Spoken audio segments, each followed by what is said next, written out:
በእውነት ዛሬ በምንማረው ትምህርት አንድ ሰው ንስሐ ቢገባ ለኔ ለነፍሴ ይቅርታ ነው ማገኘው። ይህንን ድምጽ የሰማችሁ ሰዎች ንስሐ ግቡ፣ ዛሬውኑ ንስሐ ግቡ። ስንቴ ነው ንስሐ ግቡ የተባል ነው? ችግሩ ከነ መፍትሄው ስንቴ ተነገረን፣ ንስሐ ግን አልገባን። እኛ ጆሮአችንን የደፈነው ለንስሐ ምንድነው?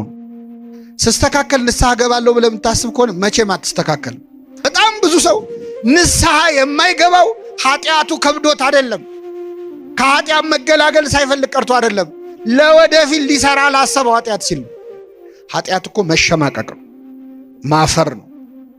ኃጢአት ቀና ብለህ እንዳትሄድ የሚያደርግ ነው፣ የሚያሸማቀቅ ነው።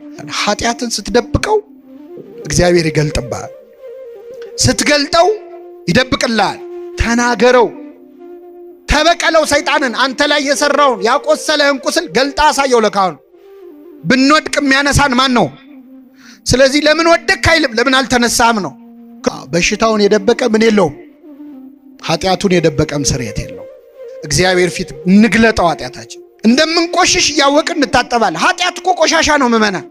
በኋላ ሄደ ቴራፒስት ጋር ሳይኮሎጂስት ጋር መከራን ከምታይ ካህኑን ሰምተህ ያሉን ብታደርግ እግዚአብሔር የበለጠ ረድኤት ይሰጣል። እኔ ካህን አልወድም፣ የሆነ ጊዜ የሆኑ ካህን እንዲህ ሲያደርጉ አይቻለሁ፣ ከዛ በኋላ ከቤተ ክርስቲያን ቀረው ብለው ደስ ብሏቸው የሚያወሩ ሰዎች እግዚአብሔር የሚሰማ መስሏል።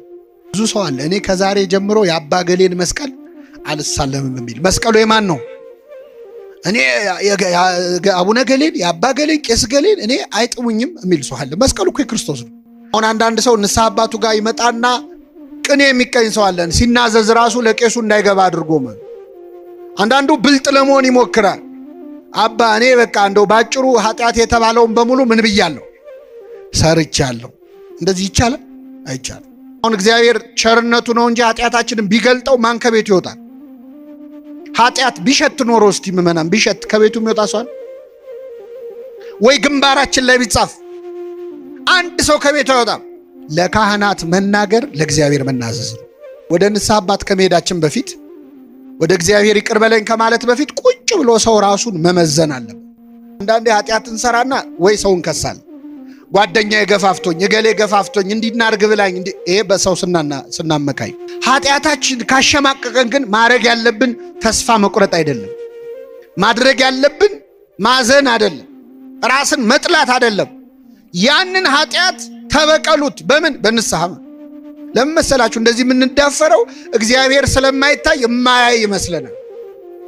ብዙ ጊዜ ንስሐ አባቶቻችን ፊት ቀርበን ኃጢአቱን ትተን ኃጢአቱ ያመጣውን ችግር የምናወራ ሰዎች አሉ። ኃጢአት ማለት እርቃን መሆን ነው ምእመናን፣ ራቁት መሆን ነው። ከጸጋ እግዚአብሔር መራቆት ነው።